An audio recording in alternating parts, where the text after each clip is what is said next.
আগামী 29শে পৌষ, পৌষ সংক্রান্তি, মকর সংক্রান্তি, সেই দিন কিন্তু গঙ্গা স্নান করতে হয়। মায়েরা, বাবারা যারা বসে আছেন শুনবেন, আগামী পৌষ সংক্রান্তির দিন গঙ্গা স্নান করতে হয়। প্রশ্ন করবেন ওই দিন গঙ্গা স্নান করতে হয় কেন, জেনে নিন। শাস্ত্র বলছে স্বয়ং কৃষ্ণ ওই দিন মা গঙ্গার মধ্যে অবস্থান করেন। ওই দিন যদি কেউ মা গঙ্গাকে স্পর্শ করতে পারে, মা গঙ্গাতে স্নান করতে পারে, কৃষ্ণের কৃপা তার নিতাই গৌর হরি বল বলে। এইবার বলে দিই, স্নানের নিয়ম হচ্ছে ব্রহ্ম মুহূর্ত, মানে একেবারে ভোরবেলায় স্নান করবেন, সূর্য ওঠার 1 ঘন্টা 36 মিনিট আগে। অনেকে প্রশ্ন করবেন, প্রদীপ বাবু আমাদের পাশে গঙ্গা নেই, আমরা কি করব? উপায় আছে আপনাদের, নিয়ম বলে দিয়েছে কি, যদি কারো কাছে গঙ্গা না থাকে, গঙ্গা জল যদি কারো কাছে থাকে, আপনি স্নান করার পর গঙ্গা জলটা মাথায় ঠেকাবেন। যদি গঙ্গা জলও কারো বাড়িতে না থাকে, তারও উপায় আছে, স্নান করার পর 3 বার জল মাথায় নিয়ে গঙ্গা গঙ্গা বলে ঠেকাবেন। শাস্ত্র বলছে গঙ্গার নাম করলেও গঙ্গার কৃপা পাওয়া যায়। 3 নম্বর বলে রাখি, মন দিয়ে শুনবেন, স্নান করার পর তুলসী পাতায় চন্দন দিয়ে ভগবানের চরণে দেবেন। যদি পারেন তাহলে তুলসী পাতার মালা ভগবানকে পরাবেন। যদি না পারেন আপনি বাজার থেকে কিনে আনা মালা, কিংবা আপনি যে মালাটা তৈরি করেছেন নিজের হাতে, ভগবানকে পরাবেন।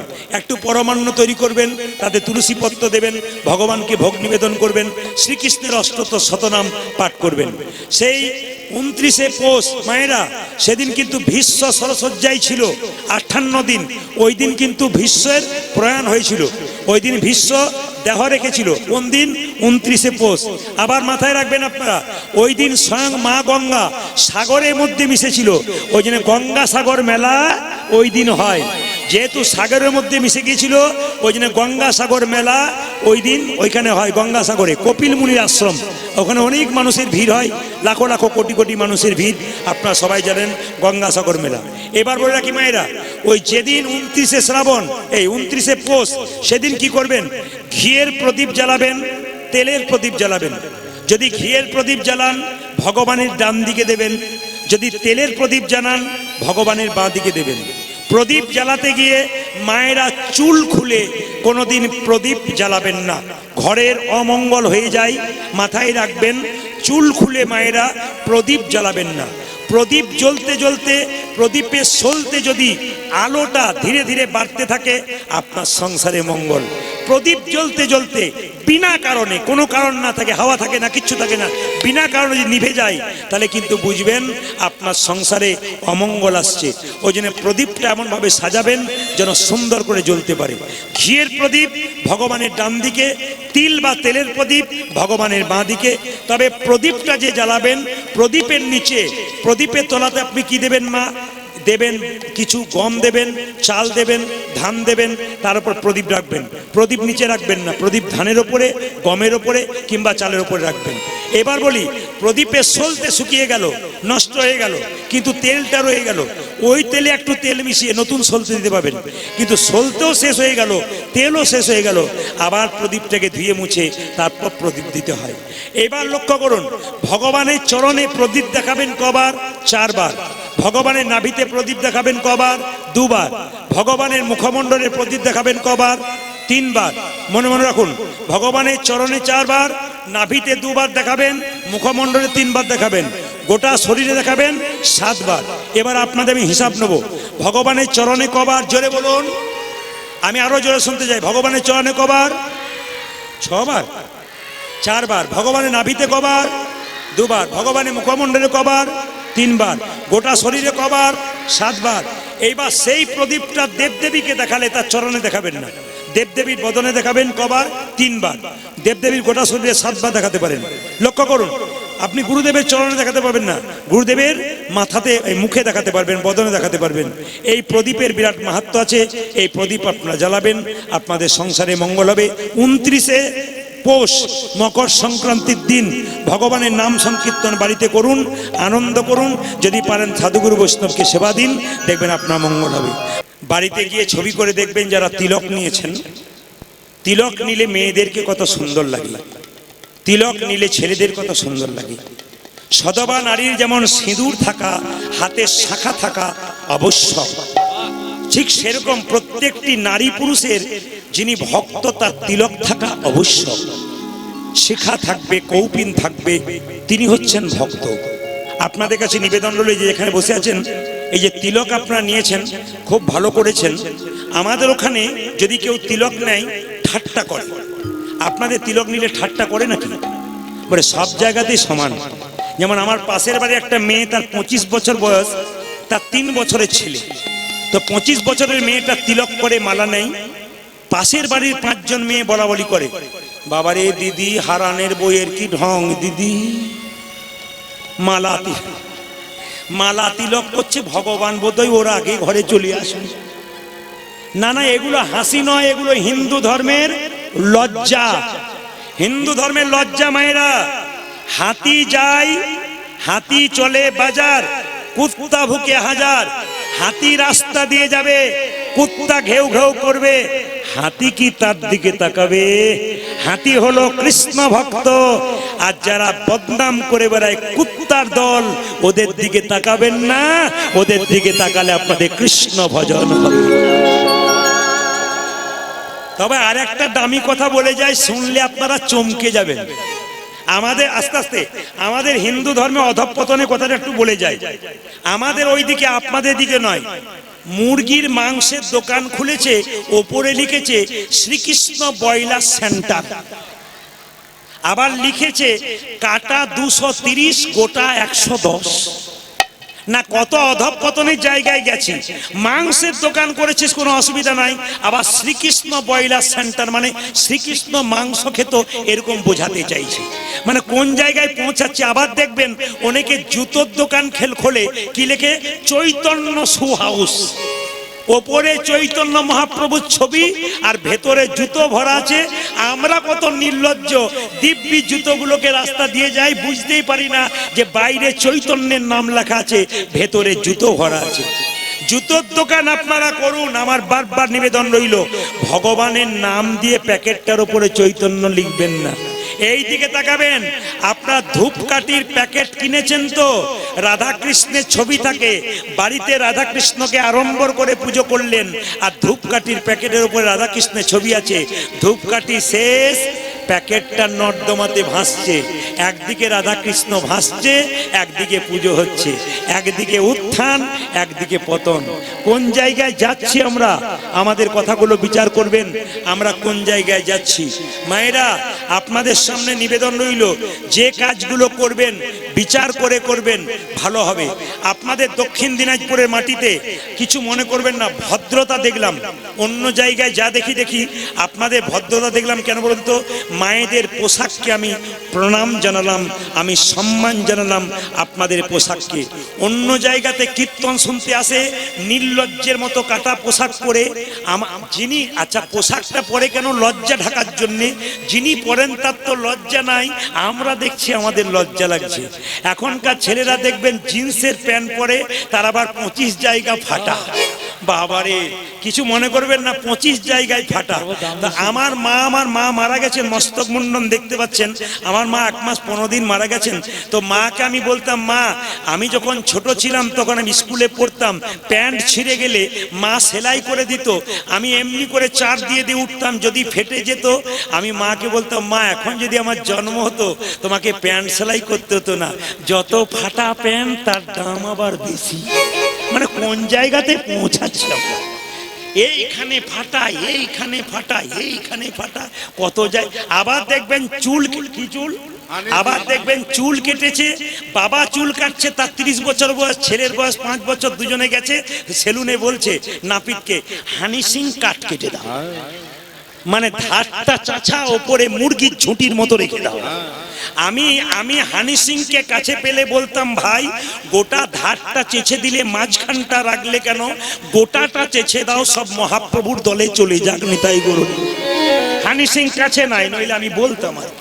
তবে কিছু মনে করবেন না মায়েরা, যে যেখানে বসে আছেন পোশাকের মধ্যে ভদ্রতা বজায় রাখুন। আপনার ছোট বাচ্চা মেয়ে দুর্গাপুজোর সময় দোকানে গেছে, আপনি বাচ্চা বলে সমর্থন করলেন, বাচ্চা বলছে আমাকে খাটো পোশাক কিনে দাও, আপনি কিনে দিলেন, তাকাবেন, আপনি কিনে দিলেন, ও 1 বছর 2 বছর 3 বছর নিল, আপনি ভাবলেন বাচ্চা ছেলে কোনো ব্যাপার নেই, কিনে দিই কাটা কাটা পোশাক। ওর যখন 16 বছর বয়স হবে আর মা বাবাকে ডাকবে না, নিজে বাজারে যাবে, বাজারে কাটা পোশাক পরে বাবার সামনে দাঁড়াবে, লজ্জায় বাবা মা তার দিকে তাকাতে পারবে না। এমন মেয়েকে পোশাক কিনে দেবেন না যে পোশাক পরে মেয়ে তার বাবা মায়ের কাছে দাঁড়াতে না পারে। সেই মেয়ে যখন রাস্তায় যাবে, পুরুষের লবি চোখ তাকে কিডন্যাপ করবে, আপনি সরকারকে দোষ দেবেন, আপনি প্রশাসনকে দোষ দেবেন না। আপনি আপনার মেয়ে যখন কিডন্যাপ হয়ে ঘরে ফিরবে, আপনি গালে চর মারবেন, কোথায় ছিলি এতক্ষণ? আপনার মেয়ের গালে চটটা না মেরে আপনার গালে মারুন, আপনি মেয়েটাকে নিজের হাতে তৈরি করে দিয়েছেন।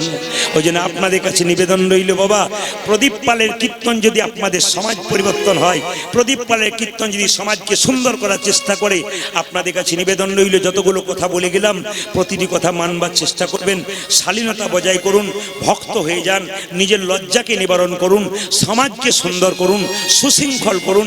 আবার অনেকে কাটা পোশাক পরে আমি জিজ্ঞেস করি এগুলো পরেন কেন, তখন বলে আপনি জানেন না আধুনিকতা, আধুনিক যুগ এখন।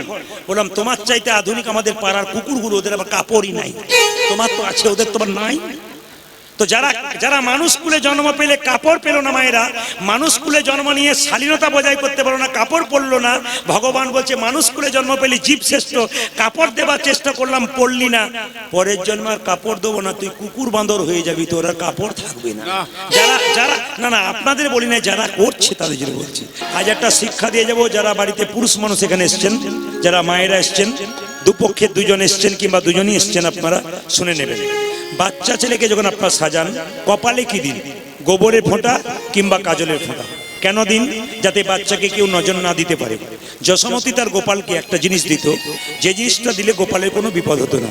মায়ের বিশ্বাস, এগুলো প্রাচীন কথা, শাস্ত্রের মধ্যে পড়ছে না, প্রাচীন কথা। কি বলছে মা? যদি বাচ্চার কপালে একটা জিনিস দেওয়া যায়, বাচ্চার কোনো বিপদ হবে না। প্রশ্ন করবেন কি? বলছে হরিচন্দনের মৃত্তিকা, যেটা মা যশোদা দিত। মায়েরা কেউ এখানে হাত তুলে বলতে পারবেন হরিচন্দনের মৃত্তিকা কাকে বলে? আপনারা অনেকেই শুনেছেন। হরিচন্দনের মৃত্তিকা হলো তুলসী তলার কাঁচামাটি আর মায়ের স্তনদুগ্ধ একসঙ্গে মিশিয়ে ছেলের কপালে দিলে ছেলের কোনো বিপদ হয় না। ছোট ছোট বাচ্চা যাদের আছে, মায়েরা বাড়িতে করবেন মায়ের স্তনদুগ্ধ আর তুলসী তলা কাঁচামাটি। মা যশোদা বলছে এটার নাম হরিচন্দনের মৃত্তিকা, এটা ছেলের কপালে দিলে ছেলে মেয়ের কোনো বিপদ হয় না। আপনাদের বলে রাখি মায়েরা, ভগবান শ্রীকৃষ্ণ মা যশোদাকে প্রণাম করে চললেন কোথায়? কালিয়নাগকে দমন করার জন্য। আপনারা যে যেখানে বসে আছেন মন দিয়ে শুনবেন। প্রণাম আপনারা মন্দিরে করছেন, কিন্তু প্রণাম আপনাদের ভুল হচ্ছে। একটু প্রণামটা শিখিয়ে দিই। যে যেখানে বসে আছেন আমার দিকে তাকাবেন। ভগবানের মন্দিরে প্রণাম করবেন সবসময় ভগবানকে বাঁ দিকে রেখে, দেবদেবীকে প্রণাম করবেন দেবদেবীকে ডান দিকে রেখে। কান খুলে মন প্রাণ দিয়ে কীর্তন শুনবেন, শিখে নেবেন, আপনার বাচ্চাকে করাবেন, আপনি করাবেন। কি করবেন?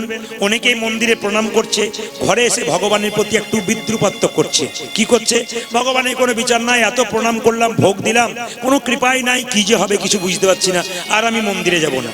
আপনি নিয়মে করবেন, আপনার ফল ভালো হবে। আপনি অনিয়মে করবেন, আপনার ফল খারাপ হবে। বলে দিই আপনাদেরকে, ভগবানের মন্দিরে প্রণাম করবেন তাকে বাঁ দিকে রেখে, দেবদেবীকে প্রণাম করবেন তাকে ডান দিকে রেখে।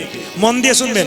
সাধুগুরু বৈষ্ণব বাবা মাকে প্রণাম করবেন সম্মুখে রেখে, সোজা। ও মায়েরা, আপনার লম্বা হয়ে প্রণাম করতে পারবেন না।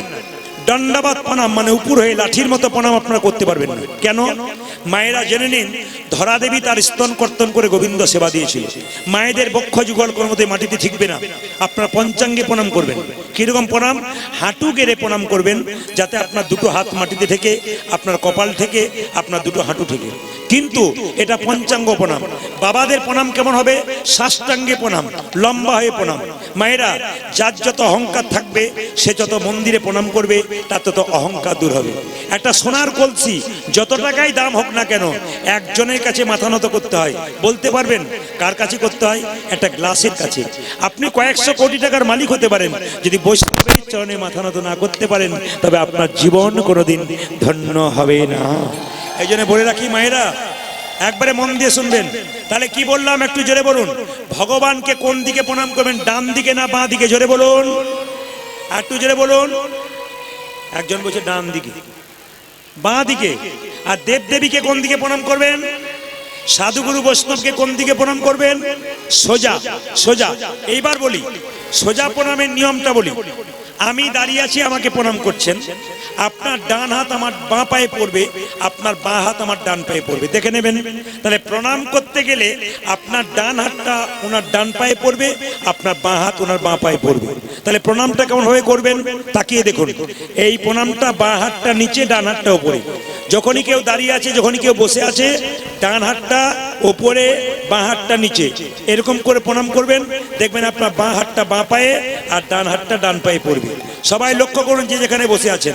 কৃষ্ণ এরকম করে বেঁকে আছে পাটা। লোকে বলছে কৃষ্ণ তুমি বাঁকা, বলে আমি বাঁকা নয়, তোরা বোকা। প্রণামটা উল্টো করবি, তাই উল্টে দিয়ে বসে আছি। ভগবান উল্টে দিয়ে বসে আছে। ও মায়েরা, এখনকার ছেলে মেয়েদের তো স্কিন টাচ প্রণাম। এখন তো প্রণাম পাল্টে গেছে, কোথায় যে প্রণাম করে হিসাব পাওয়া যায় না। প্রণাম আপনার ঠিক করবেন। তবে বলি, পায়ে প্রণাম করবেন কেন? একজন প্রশ্ন করলো, মাথাতে প্রণাম করলে ক্ষতি কি? বাহুতে প্রণাম করলে ক্ষতি কি? পায়ে কেন প্রণাম করবে? শুনে নিন। যখন বাচ্চা পেটে থাকে, 7 মাস বয়সে কৃষ্ণ গর্ভের মধ্যে দেখা দেয়। সেই জন্য 7 মাস বয়সে দেখবেন সাদ খাওয়াতে যাওয়া হয়। মায়েরা, সাদ খাওয়াতে যাবার সময় আমিষ নিয়ে যাবেন না নিরামিষ নিয়ে যাবেন? অনেকে বলে আমার মেয়ে কতদিন খায় নাই, সাদ খাওয়াবো, ছাগলের মাংস খাওয়াবো। যে যত সাদ খাওয়ানোর সময় ছাগলের মাংস খাবেন, তার বাচ্চা তত ছাগলের মতো হবে। দেখতে ছাগলের মতো নয়, স্বভাবটা ছাগলের মতো হয়ে যাবে। ওই জন্য বারবার বলে দিই আপনাদেরকে, আপনি যখন সাদ খাওয়াতে যাবেন মেয়েকে, নিরামিষ খাওয়াতে যাবেন। কেন? ওই দিন কৃষ্ণ গর্ভের মধ্যে আমাদের দেখা দেয়, তাই কৃষ্ণের পুজো নিয়ে যাওয়া হয়। কৃষ্ণের পুজোতে আমিষ জাতীয় খাবার নিয়ে গেলে সেই সন্তান সুসন্তান নয়, সে সন্তান কুসন্তান হয়। এবার বলবেন, মায়ের পেটে বাচ্চা যখন থাকে, মাথা নিচের দিকে, পাটা উপর দিকে, মাথা নিচের দিকে, পা উপর দিকে। বলুন তো কৃষ্ণ কোন দিকে বসবে? মাথার নিচের দিকে বসবে না পায়ের দিকে বসবে? জোরে বলুন, কোন দিকে বসবে? কৃষ্ণের বসার জায়গা কোনটা হবে? মাথা যদি নিচের দিকে থাকে, পা যদি উপর দিকে আমার থাকে, আর কৃষ্ণ যদি 7 মাস বয়সে সত্যি দেখা দেয়, তাহলে বলুন কোন জায়গায় বসবে? পায়ের মধ্যে বসবে। এই জন্য মায়েরা, কৃষ্ণের বসার জায়গা পদ্মাসন। পদ্মের গায়ের রং কেমন? লাল। ছেলে কালো হোক আর ছেলে পরিষ্কার হোক, হাত পায়ের রংটা কেমন? লাল। ভগবান শ্রীকৃষ্ণ পায়েতেই বসে, তাই আমরা সবার পায়েতেই প্রণাম করে থাকি। সংসারে কিছু কাজ করলে আপনাদের সংসারের জ্বালা দূর হবে। কাজগুলো একটা একটা করে বলবো, মন দিয়ে শুনবেন আপনারা। যে যেখানে বসে আছেন, কীর্তন শুনতে এসছেন, প্রত্যেকটি বাড়িতে একটি করে তুলসী মন্দির থাকবে। হাত তুলুন, কার কার বাড়িতে তুলসী মন্দির আছে? বেশ বেশ বেশ, এবার নামাবেন। তুলসী মন্দির মায়েরা মাথায় রাখবেন, তুলসী মন্দির যার বাড়িতে আছে ওই বাড়িটা ভগবানের বাড়ি। আর যার বাড়িতে তুলসী মন্দির নাই, ওই বাড়িটা হলো জমের বাড়ি। জেনে নিন, তুলসী মন্দিরের সুন্দর সুন্দর তত্ত্বগুলো শুনবেন। তুলসী মন্দির বাড়িতে রেখেছেন মায়েরা, খুব মাথায় রাখবেন। তুলসী মন্দির 4 বার পরিক্রমা করতে হয়। কোন দিক থেকে করতে হয়? ডান দিক থেকে না বাঁ দিক থেকে? জোরে বলুন, কোন দিক থেকে করতে হয়? ডান দিক থেকে বাঁ দিকে করতে হয়। হরে কৃষ্ণ। এবার বলে যায় আপনাদেরকে, তুলসী মন্দিরে যে গাছটি আপনি রোপণ করছেন, লাগাচ্ছেন, ওই গাছটি কি বার লাগাবেন? সেই গাছটি বুধবার লাগাবেন। আপনারা অনেকে জানেন, একটু জানিয়ে দিয়ে যায়। বুধবার তুলসী গাছে আপনি গাছ লাগাবেন। একসঙ্গে 2টো গাছ লাগাবার চেষ্টা করবেন, একটা কৃষ্ণ তুলসী, একটা রাধা তুলসী। চেষ্টা করবেন মায়েরা, একটা কৃষ্ণ তুলসী, একটা রাধা তুলসী। এইবার বলি, তুলসী পাতা তুলবেন, কিন্তু পশ্চিম দিকে মুখ করে তুলসী পাতা তুলবেন না। প্রশ্ন করবেন, পশ্চিম দিকে মুখ করে তুলবো না কেন? মুসলমান ভাইয়েরা ওইদিকে নামাজ পড়ে, ওইদিকে কি আল্লাহ নেই? ভগবান সব দিকে আছে, কিন্তু পশ্চিম দিকে মুখ করে হিন্দু সমাজ ভালো কাজ করবে না। কেন করবে না? না দেখুন, সূর্যদেব আমাদের প্রধান দেবতা, সূর্যকে পিছু করে হিন্দু কোনো ভালো কাজ করবে না। আপনি যে কোনো সাধ্যের কাজ করুন, যে কোনো পুজো করুন, যে কোনো ভালো কাজ করুন, মাথায় রাখবেন সূর্যকে পিছু করে আপনি কোনো কাজ করবেন না। এবার বলে দিই, তুলসী পাতা তুলতে নেই। অনেকের প্রশ্ন থাকে, তুলসী পাতায় জল দেবেন প্রতিদিন। তুলসী গাছে প্রতিদিন জল দেওয়া যায়, কিন্তু তুলসী পাতা প্রতিদিন তোলা যায় না। কি কি বার তোলা যায় না? অমাবস্যা, পূর্ণিমা, একাদশীর দিন তোলা যায়, দ্বাদশীর দিন তোলা যায় না। কি বললাম? দ্বাদশীর দিন তোলা যায়, অমাবস্যার দিন তোলা যায় না, পূর্ণিমার দিন তোলা যায় না, রবিবার দিন তোলা যায় না, সংক্রান্তির দিন তোলা যায় না। এবার বলে দি মায়েরা, তুলসী পাতা আপনি তুলবেন, তুলতে তুলতে পাতা বা গাছের ডাল যদি ভেঙে যায়, কৃষ্ণের অঙ্গে আঘাত করা হয়। ওই জন্য মাথায় রাখবেন, তুলসী পাতা তুলবার সময় মাথায় থাকবে যেন পাতা তুলতে তুলতে গাছের ডাল বা পাতা যেন ভেঙে না যায়, কৃষ্ণের অঙ্গে আঘাত করা হয়। এবার বলে যায়, তুলসী পাতা আপনি কিন্তু সবাইকে দেবেন না। রাধা কৃষ্ণ যদি যুগলে থাকে, রাধার হাতে দেবেন, কৃষ্ণের পায়ে দেবেন। নিত্যানন্দ মহাপ্রভু, অদ্বৈত শ্রীবাস গদাধর, চারজন মহাপ্রভু, নিত্যানন্দ, অদ্বৈত শ্রীবাস গদাধর, পাঁচজনের মধ্যে তিনজনকে তুলসী পত্র দেবেন, দুজনকে দেবেন না। কাকে কাকে দেবেন? মহাপ্রভু যিনি স্বয়ং ভগবান রাধা কৃষ্ণ মিলিত তনু, তাকে দেবেন। নিত্যানন্দ বলরাম, তাকে দেবেন। অদ্বৈত মহাবিষ্ণুর অবতার, তার চরণে দেবেন। আর দেবেন না কাকে? শ্রীবাসকে দেবেন না, গদাধরকে দেবেন না। একজন রাধা তত্ত্ব, একজন ভক্তি তত্ত্ব, এদেরকে দেবেন না। এইবার বলি, গুরুদেবের ছবি যদি বাড়িতে থাকে, গুরুদেবের বুকে আপনারা দেবেন, কিন্তু গুরুদেবের বুক থেকে চন্দন দিয়ে দেবেন, সেই চন্দন যেন গড়গড় গড়গড় করে নিচের দিকে না পড়ে যায়, এই জন্য গুরুদেবের দেবেন। তবে হ্যাঁ, ভগবানকে সোনা পরানোর ইচ্ছা সবার জাগে, ভগবানকে সোনা পরানোর ইচ্ছা সবার জাগে। কারো সামর্থ্য আছে, কারো আবার মনোবৃত্তি নাই, টাকা আছে তাও পড়াতে পারে না। আবার অনেকে দেখবেন, হ্যাঁ,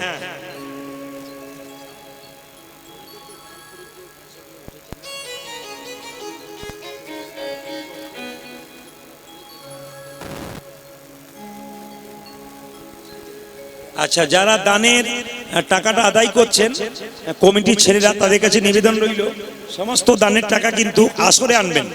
যারা আদায় করছেন তারা টাকা আদায় হওয়ার পর আপনার সেই টাকাটা এইখানে আনবেন, মানে আসরের মধ্যে আনবেন, সুবিধা হবে। জোরে বলুন, রাধা রানী কি, শ্যাম সুন্দর কি, মদন মোহন কি, হরিবাসর কি, সাধুগুরু বৈষ্ণব কি। ঠান্ডা লাগছে কি না? প্রমাণ হয়ে গেল যে আপনারা কিরকম ডুবে আছেন। যে রাধা রানী কি, শ্যাম সুন্দর কি। আচ্ছা মায়েরা, সোনা পরানোর ইচ্ছা যদি ভগবানকে থাকে, একটা সহজ উপায় বলে দেবো, বলবো না বাদ দিয়ে দেবো? আরেকবার বায়না করবেন, তারপর বলবো। না না, আজকেই বলে দিয়ে যাই। এই যে দেখেন, সোনা যদি ভগবানকে পরাবেন, তার একটা উপায় আছে, সেটা হচ্ছে তুলসী গাছের মঞ্জুরি ভগবানের মাথাতে দিলে শাস্ত্র বলছে সোনা পরানোর সমান হয়। তুলসী গাছের মঞ্জুরি ভগবানের মাথাতে দিলে সোনা পরানোর সমান হয়ে যায়। এই জন্য আপনাদের কাছে নিবেদন রইল, তুলসী গাছের মঞ্জুরি ভগবানের মাথায় দেবেন। আমি বলি নাই, শাস্ত্র বলছে। সবার কাছে নিবেদন রইল মায়েরা, এই তুলসী পাতা যখন গোবিন্দের চরণে দেবেন, আমি কি বললাম? তুলসী পাতাটার এপাশ ওপাশ দুপাশ চন্দন দিয়ে মাখাবেন, দুপাশ চন্দন দিয়ে মাখাবেন, কোনো পাশে ফাঁকা রাখবেন না। এবং ভগবানের চরণে তুলসী পত্র দেবেন। গাছে যেমন তুলসী পত্র থাকে, সেইভাবেই ভগবানের চরণে তুলসী পত্র দেবেন। কালকে বলেছি কিনা, ভগবানের চরণে কটা তুলসী পত্র দিতে হয়? 3টে দিতে হয়। ডান পায়ে একটা, বাঁ পায়ে একটা, মাঝখানে একটা, পা দুটোর ফাঁকে। কেন বলুন তো? ভগবান বামন অবতার ধারণ করেছিল, তখন কিন্তু আর একটা পা নাভিকুণ্ড থেকে বের করেছিল, ওই জন্য ওই পাটাকে লক্ষ্য করে আর একটা তুলসী পত্র দেওয়া হয়।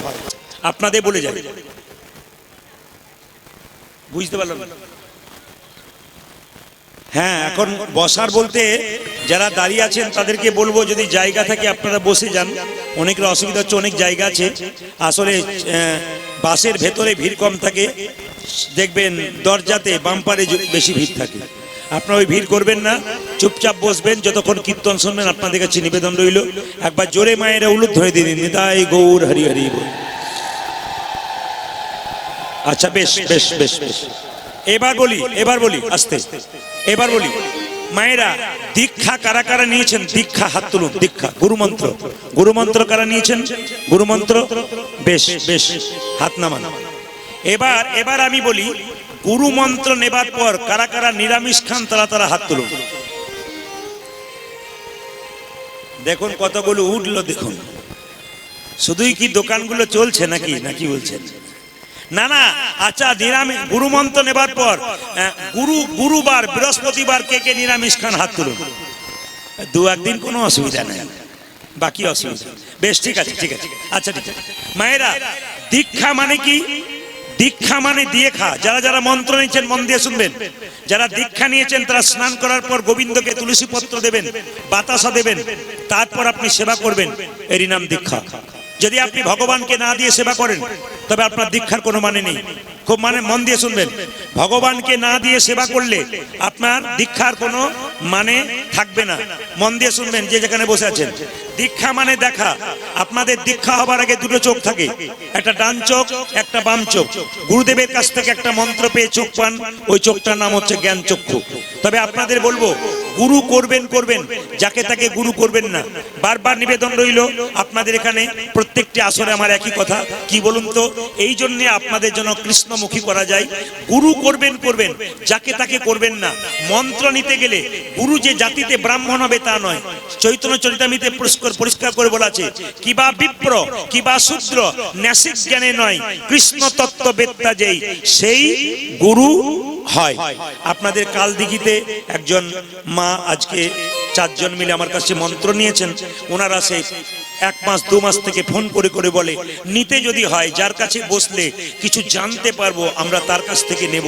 এই জন্য আপনাদের কাছে নিবেদন রইল, আপনাদের এলাকাতে যিনি জ্ঞানী আছেন, পণ্ডিত আছেন, তার কাছে মন্ত্র নেবেন। কেন? আপনার জীবনের দুঃখ কথা, বেদনার কথা তার কাছে বলবেন, তিনি সমস্যার সমাধান করবেন। ইনি হচ্ছেন গুরু। আপনার জানার জিনিস থাকবে, আপনি জানতে পারবেন না, বারবার ফোন করে জানবেন, জেনে নিলে আপনার পথ পরিষ্কার হবে, তিনি হচ্ছেন গুরু। তাই বারবার বলবো, গুরু যদি করতে হয়, বারবার কি বলেছে যে কিবা বিপ্র কিবা শূদ্র ন্যাসিক জ্ঞানে নয়। বিপ্র মানে ব্রাহ্মণ হতে হবে তা নয়, শূদ্র হতে হবে তা নয়। প্রশ্ন হচ্ছে, যিনি তত্ত্বজ্ঞানী, যিনি তত্ত্বজ্ঞান কৃষ্ণ সম্বন্ধে জানে, আধ্যাত্মিক চেতনা জানে, তার কাছে মন্ত্র নিলে জীবনের পথ সফল হবে। ওই জন্য মন্ত্র যাত্রার কাছে নিতে নেই। আপনি আপনার ছেলেকে টিউশন দেবেন, মাস্টার দেবেন, পাক্কা মাস্টার হবে, আপনার ছেলে ভালো পাস করবে। আপনি কাঁচা মাস্টার দেবেন তো নিতাই গৌর হরিবোল হয়ে যাবে। একটা প্রমাণ দিয়ে দিই আপনাদেরকে, গুরু যেন এরকম না হয়। বলে কি রকম? গুরু যদি আপনার বাড়ি আসে খালি হাতে আসবে না। কিন্তু আপনাদের কাছে নিবেদন রইল, গুরু যখন মন্ত্র দেওয়ার পর পরবর্তী ক্ষেত্রে যখন আপনার বাড়ি যাবে, তখন কিন্তু আপনার বাড়ি খালি হাতে যাবে না। কেন বলুন তো? আপনি গুরু বাড়ি যাবেন তখন কিছু নিয়ে যাবেন, আর গুরু আপনার বাড়ি যাবে নিয়ে যাবে না, তা হবে না। কেন? আচ্ছা বলুন তো, গুরু হচ্ছে বাবা, তাহলে আপনার বাবা যদি আপনার বাড়ি আসে কিছু নিয়ে আসে না? আপনি বাবার বাড়ি নিয়ে যান, বাবা মনে মনে ভাবে মেয়ে যা খেতে ভালোবাসে, ছেলে যা খেতে ভালোবাসে, কিছুটা তো নিয়ে যেতে হয় সামর্থ্য অনুযায়ী। এ হচ্ছে বিশেষ ব্যাপার। গুরু কিন্তু কিছু নিয়ে যাবে আপনার বাড়িতে, খালি হাতে ঢুকবে না, কারণ ছোট ছোট বাচ্চা আছে। দুই হচ্ছে, অনেক গুরু বলে কি, গুরু মন্ত্র তো দিলাম, তোদের হাতে খাবার খাবো না, তোরা হলি এখনো পাকা পুক্ত হোস না, যখন হবি তখন খাবো। এটা কিন্তু গুরুর বাক্য নয়। যখন আপনি মন্ত্র নিলেন, আপনার দেহ অশুদ্ধ হয়ে গেল, আপনি কৃষ্ণ ভজন করছেন, আপনাকে জাতের বিচার নাই, আপনি কৃষ্ণ ভক্ত, কৃষ্ণ দাসী হয়ে গেলেন, কৃষ্ণ দাস হয়ে গেলেন, গুরু কিন্তু আপনার হাতে খেতে পারেন। একজন গুরু একটা মেয়ের কাছে গেছে, মেয়ে বলছে, বাবা আপনি এলেন, প্রণাম করি। বলে কর।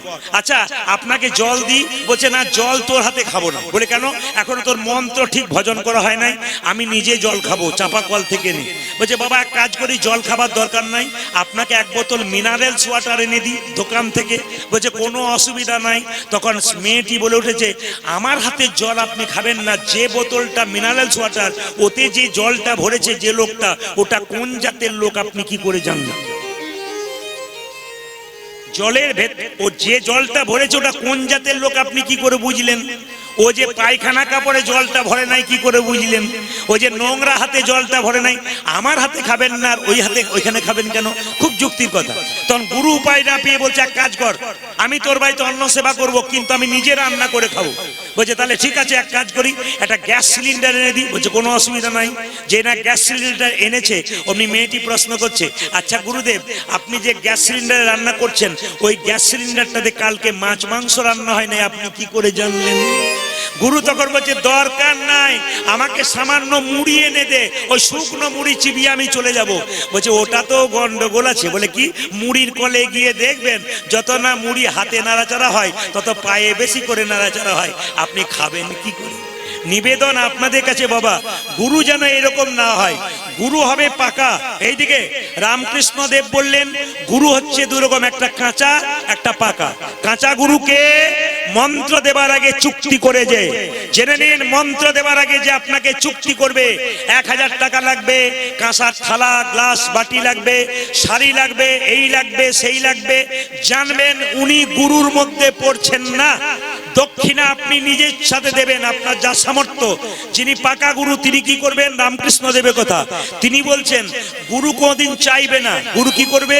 গুরু শুধুমাত্র তোমাকে মন্ত্র দেবে। যিনি পাকা গুরু তিনি কি বলবেন? বাবা মন্ত্র দিলাম, দক্ষিণা কি দেবো? বলে কিচ্ছু দিতে হবে না। কেন? তোর ভক্তিটুকু আমার চরণ তলে দে। যিনি প্রতি বছর আপনার বাড়িতে এসে আপনাকে দেখবে, পরীক্ষা করে ঠিক মন্ত্রগুলো ভজন করছে কিনা, এরাই হচ্ছে পাকা গুরু। তাই আসুন আজকে সবাই মিলে মহাপ্রভুর বাণীটা আমরা মানবো। 10-5 সবে মিলে দাঁড়েতে বসিয়া কীর্তন করহ সবে হাতে তালি দিয়া। ভক্ত যদি ডাকার মতো ডাকে ভগবান তার বাড়ি যায়। যদি আপনারা মন দিয়ে শোনেন আপনাদের শুনিয়ে দেব। আপনাদের নিজে নিজের গুরুদেব আছে, তাদের একটা করে নাম আছে, জোরে বলুন হা না না। বেশ, যশোমতী কৃষ্ণের মা, সেই যশোমতীর গুরুদেবের নাম ছিল কর্ণম মুনি। তিনি একদিন একাদশী পালন করে যশোমতীকে বলছে তোর বাড়িতে আমি পালন করব। আচ্ছা মায়েরা, এতজন কীর্তন শুনতে এসছেন, বাবারা এসছেন, হাত তুলে দেখান তো কারা কারা কারা কারা আপনারা একাদশী পালন করেন?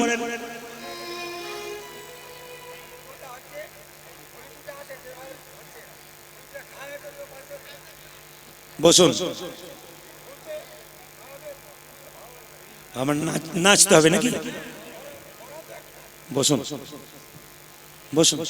উনি বলছেন খোলটা খালি নাচতে হবে, তাহলে কথাগুলো হবে কি করে? বসুন, গানের সময় হবে। হরে কৃষ্ণ। ঠিক আছে বসুন। হরে কৃষ্ণ। রাধা রানী কি? একটা সংসারে যেমন 5 রকমের লোক থাকে, সেরকম কীর্তনে আসলে 5 রকমের থাকে। কি করবেন? বুড়ো বয়সেও বলছে নাচো। কি করবেন বলুন?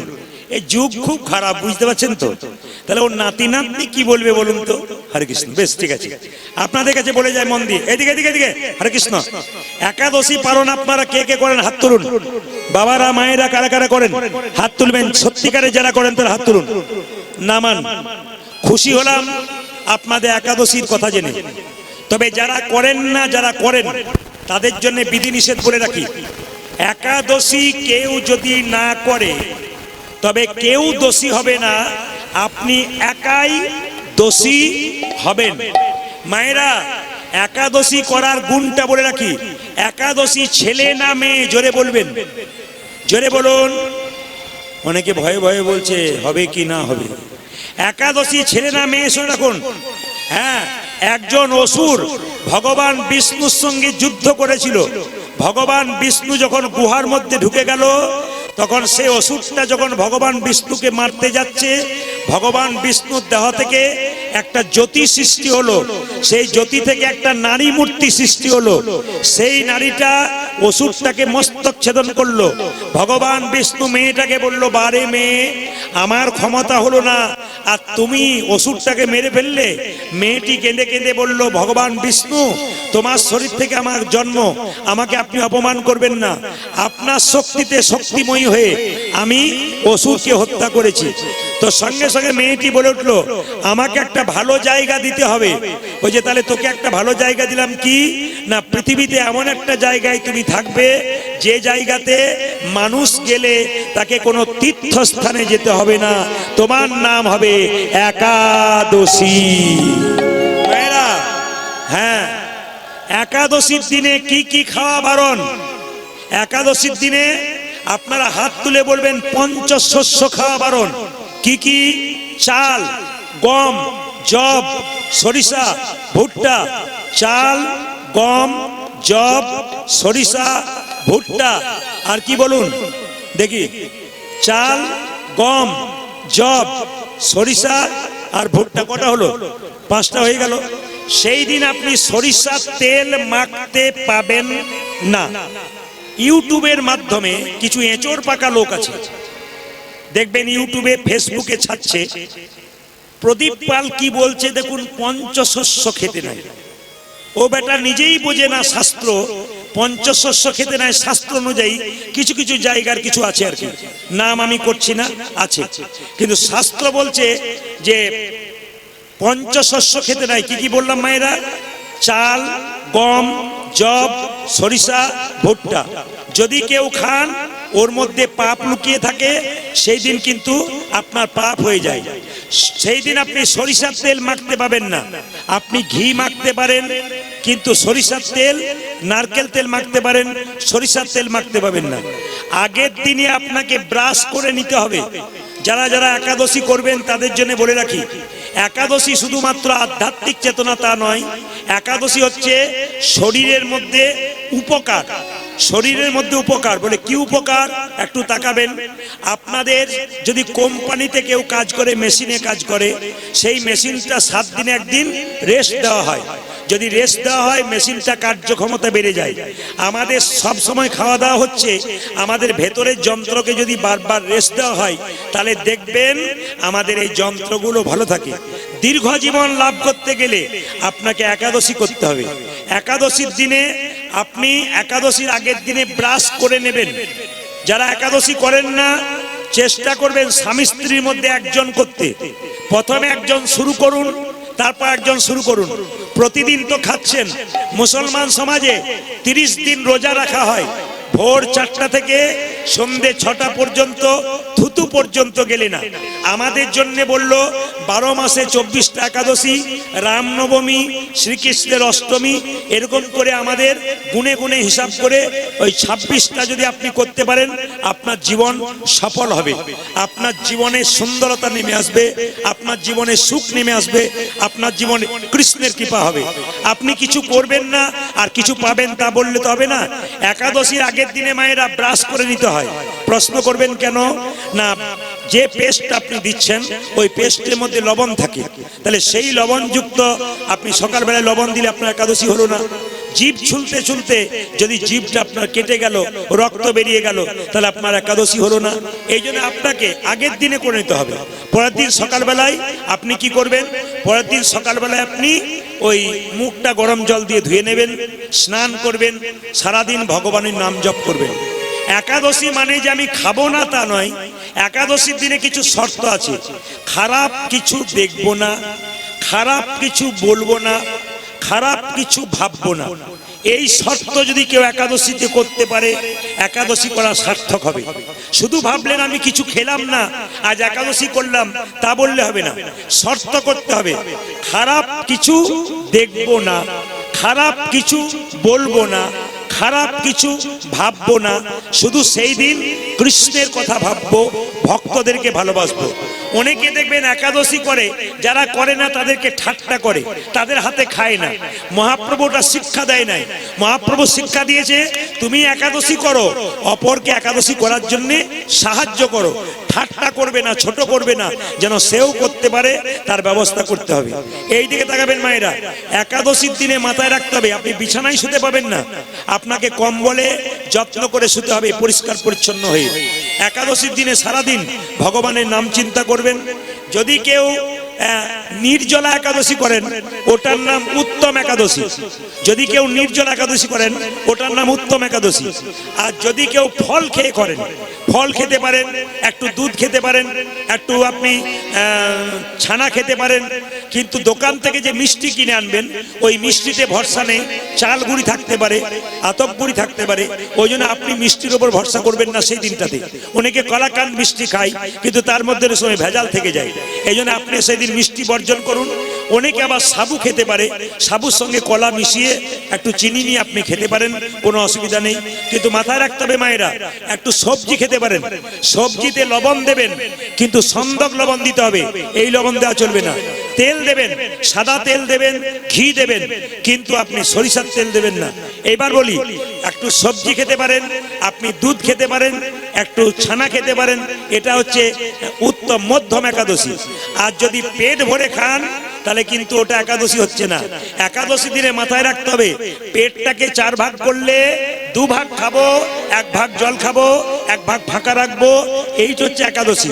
একাদশী দিনে যত কম খাবেন তত আপনার উপকার, আর যত বেশি খাবেন তত আপনার ক্ষতি।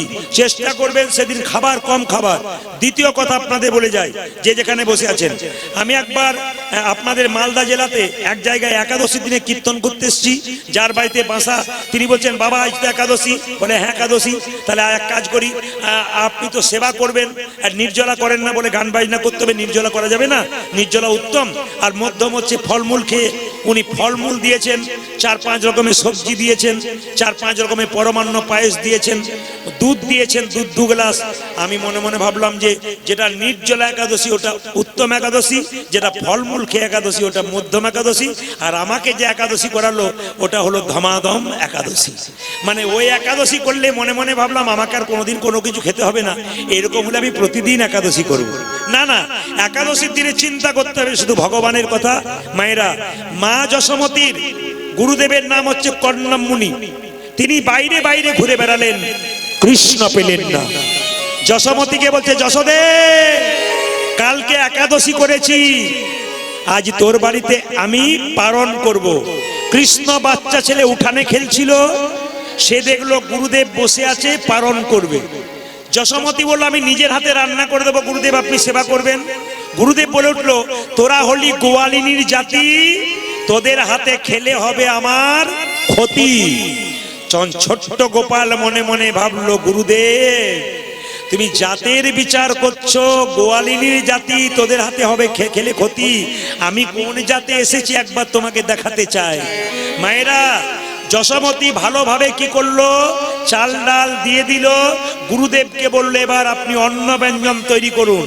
যারা ভক্ত মানুষ হয় তারা যখন অন্ন সেবা করে চোখটা মুজে শ্রী মধুসূদন কিংবা জনার্দন বলতে হয়। যখন আপনি প্রসাদ খাবেন তখন মাথায় রাখতে হবে, প্রসাদটা প্রথমে কপালে ঠেকিয়ে শ্রী মধুসূদন কিংবা জনার্দন বলতে হবে। গুরুদেব যেই না শ্রী মধুসূদন জনার্দন বলে চোখটা মুজেছে, ছোট্ট গোপাল হামাগুড়ি দিয়ে এসে গুরুদেবের ভাতগুলো খেতে শুরু করেছে। চপ চপ চপ চপ সব থেকে, এ যশোদে, এ দেখ দেখ দেখ দেখ, তোর গোপাল আমার সব ভাতগুলো খেয়ে নিল। যশোমতী ছুটে এলো, গোপালকে ধরে বলছে, তোকে কে ডাকলো? গোপাল বলছে, মা গো, ভক্ত যদি প্রসাদ নিবেদন করার সময় আমায় ডাকে, তবে কি তার কাছে না এসে আমি থাকতে পারি?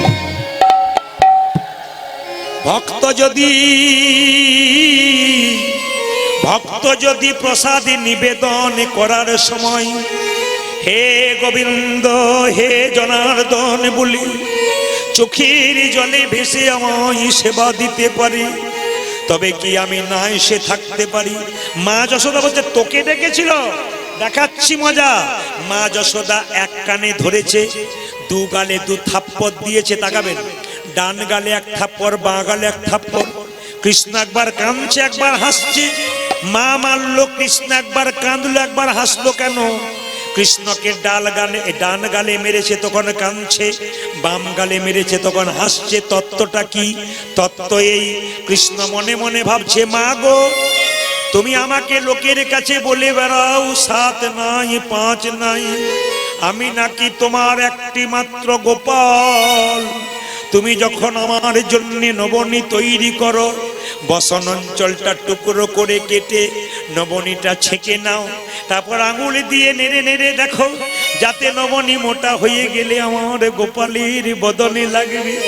এই তোমার ভালোবাসা, তুমি আমায় মারলে জগতের মানুষ দেখলো তুমি আমায় কেমন ভালোবাসো। তুমি আমায় মারলে বারবার চোখের জলে কাঁদছে, আবার হাসছে কেন? মাগো তুমি আমায় চিনতে পারো নাই, আমি কে তুমি যদি চিনতে পারতে তাহলে কি তুমি আমায় মারতে পারতে? যশোমতী বলছে গুরুদেব বন্দি করে রাখবো আমার কাঁচা সোনা, আমার গোপাল তোমার কাছে আর আসবে না। গোপাল তোমার কাছে আর আসবে না। বন্দি করে রাখিব আমার কাঁচা সোনা, বন্দি করে রাখিব আমার কাঁচা সোনা। আমার গোপাল তোমার কাছে আসবে না। কি করলো দেখুন, যশোমতী গোপালকে কোলে নিয়ে কানে ধরে থাপ্পড় দিতে দিতে বাড়ির ভেতরে নিয়ে গিয়ে জানলাতে দড়ি দিয়ে বাঁধছে। তাকান তাকান তাকান, জানলাতে দড়ি দিয়ে বাঁধছে। বাঁধতে বাঁধতে গিট দেবার সময় 2 আঙ্গুল কম পড়ে যাচ্ছে। এখানে তত্ত্ব বলছে বাঁধতে গিয়ে 3 আঙ্গুল কম পড়লো না, 2 আঙ্গুল কম পড়লো কেন? সেই সময় যশোমতীর 2টো জিনিসের অভাব ছিল, একটি প্রেম, একটি ভক্তি। প্রেম ছিল না, ভক্তি ছিল না, তাই বাঁধা পড়ছিল না। কৃষ্ণ মনে মনে ভাবছে মাগো কেউ জগতে আমাকে দড়ি দিয়ে বাঁধতে পারে না, জগতে কেউ আমায় দড়ি দিয়ে বাঁধতে পারে না। যদি কেউ প্রেমের দড়ি, যদি কেউ প্রেমের দড়ি দিয়ে আমায় বাঁধতে না পারে, তবে তার প্রেমের দড়িতে আমি বাধা দিই। মা যশোদা যখন বাঁধতে পারলো না, তাকান আমার দিকে, সঙ্গে সঙ্গে দরজাতে শেকল দিয়ে সে বলল গুরুদেব বন্দি করে রাখলাম আমার কাঁচা সোনা, আমার গোপাল তোমার কাছে আসবে না। আমি আবার চাল ডাল দিচ্ছি, তুমি অন্ন ব্যঞ্জন তৈরি করে নাও। মায়েরা সবাই তাকান, যশোমতী রান্নাশালে নিজের রান্না করছে, গুরুদেব উঠোনে অন্ন ব্যঞ্জন তৈরি করে আবার যখন শ্রী মধুসূদন বলে কপালে ঠেকাতে যাবে, কোথা থেকে গোপাল এসে আবার খেতে শুরু করেছে। গুরুদেব বলছে যশোদে দেখ দেখ দেখ, তুই বললি বন্দি করে রাখলি, তোর কাঁচা সোনা আসবে না নাকি? আবার এসেছে। যশোমতী রান্নাশাল থেকে বলছে ওটা আমার গোপাল নয়, পাড়ার কোনো ছেলে বটে, একবার দেখে যা কে বটে। যশোমতী বাইরে বেরিয়ে এসে দেখলো সত্যি তো আমার গোপাল বসে বসে খাচ্ছে। তাহলে ভেতরে কে আছে? গুরুদেব বলছে একবার দরজাটা খুলে দেখা, বাইরে একটা গোপাল বসে আছে। দরজাটা খুলেছে, ভেতরে একটা গোপাল বসে আছে। গুরুদেব কেঁদে কেঁদে বলে যশোদা রে, এতদিনে আমি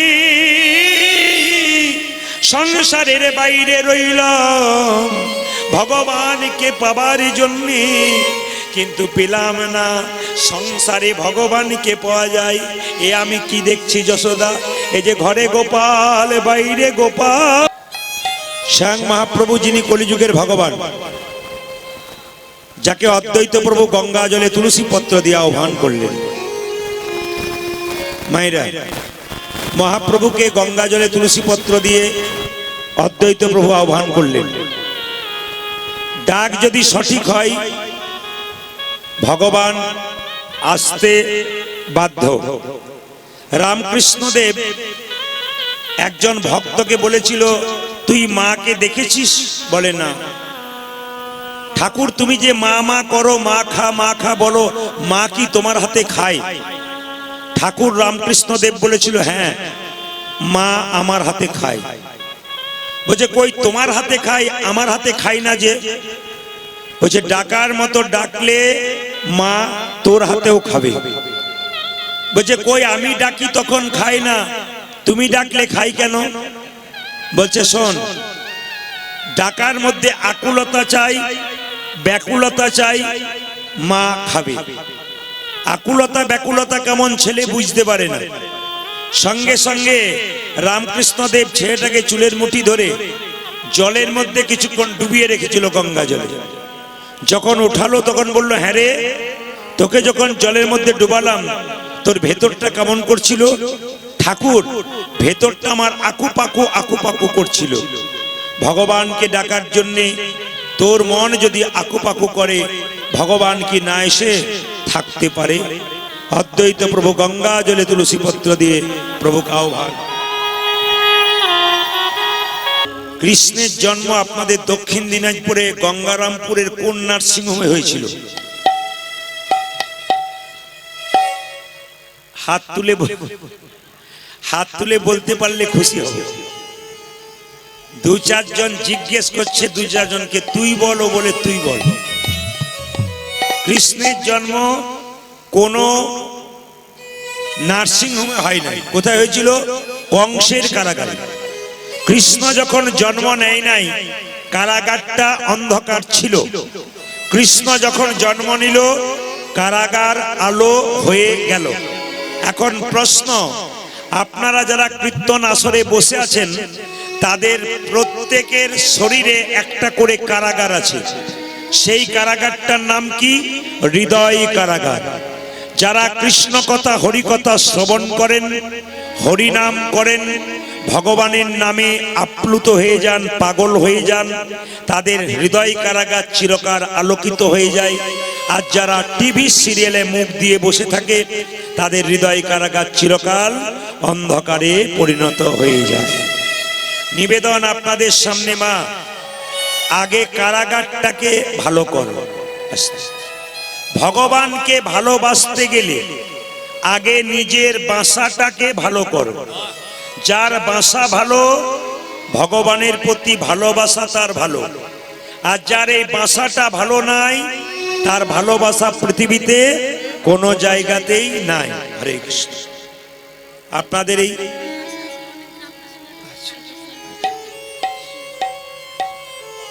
আপনাদের এই আপ্লুত ভালোবাসা প্রতিটি আসরে আমাদের হৃদয় মনকে আরো বিগলিত করে দেয়। প্রত্যেকটি ভক্তের এই প্রাণবন্ত ভালোবাসা। শুধু আপনাদের সামনে বলতে চাই, আজকের এই রাত্রিটা শেষ রাত্রি শুধু কীর্তন গানের জন্য। আজকে আপনাদের যে কথাগুলো বলে যাব, আপনারা জীবনে ব্যবহার করবেন, আপনাদের জীবন সুন্দর হবে। গতকাল যে মুখগুলোকে আমি দেখতে পেয়েছি, একবার আমার চোখের ক্যামেরা ঘোরাতে পারলে আমি বুঝতে পারছি সেই মুখগুলো আবার আছে। আবার তো নতুন মুখ অনেকে এসেছেন, নিয়ে যাবেন সঙ্গে করে। মেলা দেখতে এসছেন, মেলায় কিছু কিনে নিয়ে যাবেন না? হরিনামের মেলাতে এসছেন, কিছু কিনে নিয়ে যাবেন। আসুন, প্রশ্ন হচ্ছে যে একজন রাজা প্রশ্ন করেছিল 5টা 4টা। যদি কেউ উত্তর দিতে পারে, আমি রাজত্ব দিয়ে বৃন্দাবনে চলে যাব। একজন রাজার 4টে প্রশ্ন আছে। আপনারা যারা কীর্তন শুনতে এসেছেন, যদি উত্তর দিতে পারেন, তাহলে রাজা আপনাদেরকে রাজত্ব দিয়ে বৃন্দাবনে চলে যাবে। কার না রাজত্বের লোভ হয়? তাহলে প্রশ্নগুলো বলি, নাকি বলছেন? প্রশ্নগুলো বলি। প্রথম প্রশ্ন, ভগবান কোথায় থাকে? কারো জানা আছে? বেশ, বলুন কোথায় থাকে? বাহ, এ খুব সুন্দর দেখিয়েছেন। ভগবান এখানে থাকে, কেউ দেখাচ্ছে ওখানে, এখানে না, অনেকে অনেক রকম দেখাচ্ছেন। তা আমার প্রশ্ন, ভগবান কোথায় থাকে? আমি আগে বলে দিই প্রশ্নগুলো। ভগবান কোথায় থাকে? দ্বিতীয় প্রশ্ন, ভগবান কি খায়? তৃতীয় প্রশ্ন, ভগবান কখন হাসে? আর চতুর্থ প্রশ্ন, ভগবানের কাজ কি? কারো জানা আছে কি? প্রথম প্রশ্ন ছিল ভগবান কোথায় থাকে, ভগবান কি খায়, ভগবান কাজ কি, ভগবান কখন হাসে। মায়েরা, চারিদিকে প্রশ্নটা করলো, কিন্তু কেউ উত্তর দিতে পারলো না। কত পণ্ডিত এলো গেল, না যায় তার গোনা। রাজার যেমন প্রশ্ন তেমনি রইল, উত্তর কিন্তু ঠিক মনের মতো হলো না।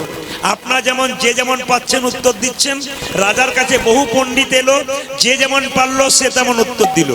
আচ্ছা, হঠাৎ মন্ত্রী মনের দুঃখে যখন রাজবাড়িতে ফিরছে, তখন দেখছে একটা ভিখারির ছেলে রাস্তায় বসে আছে, ছেঁড়া কাপড় পরে, পোড়া রুটি হাতে নিয়ে। ও জি, এই যে মন্ত্রী, বলে রাজবাড়িতে এত ভিড় কেন? ভোজ হচ্ছে নাকি? তাহলে আমি পেট ভরে খেতাম।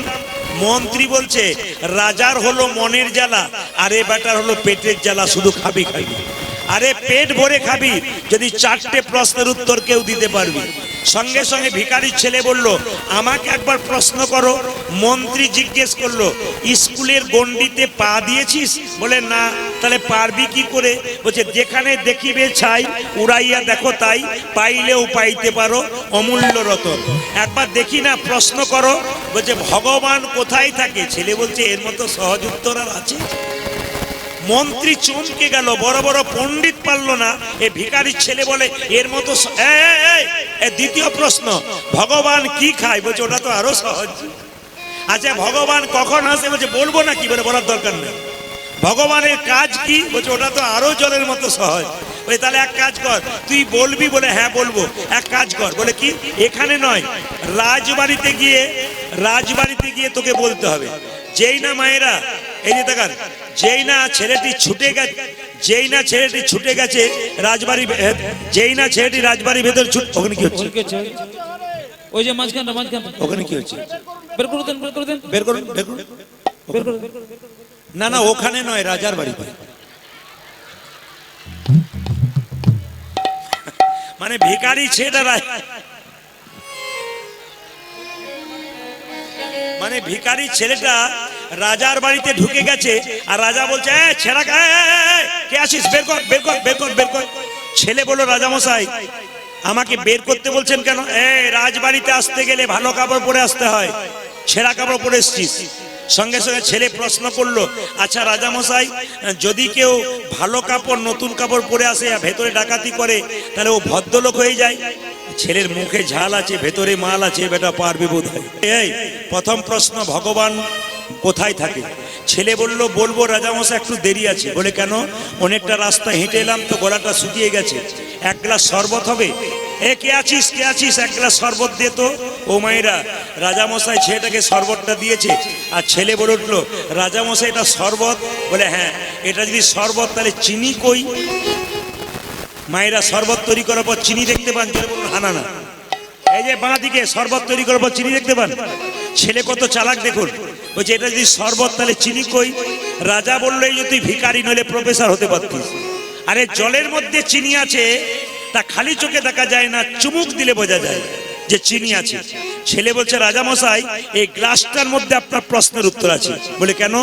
জলের মধ্যে চিনি আছে, খালি চোখে দেখা যায় না, চুমুক দিলে বোঝা যায়।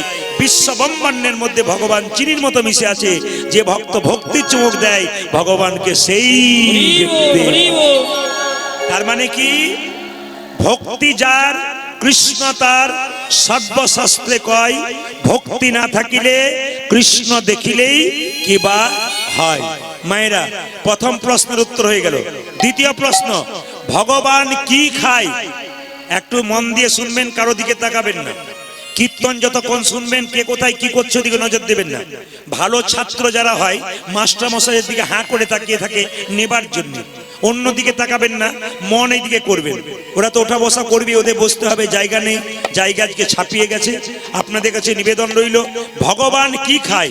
ছেলে বলছে ভগবান খায় না। মায়েরা, 4টে আপেল 4টে লেবু মন্দিরে নিয়ে যান, ভগবান খায়? জোরে বলুন হ্যাঁ না। কাল থেকে আর নিয়ে যাবার কোনো দরকার হবে না।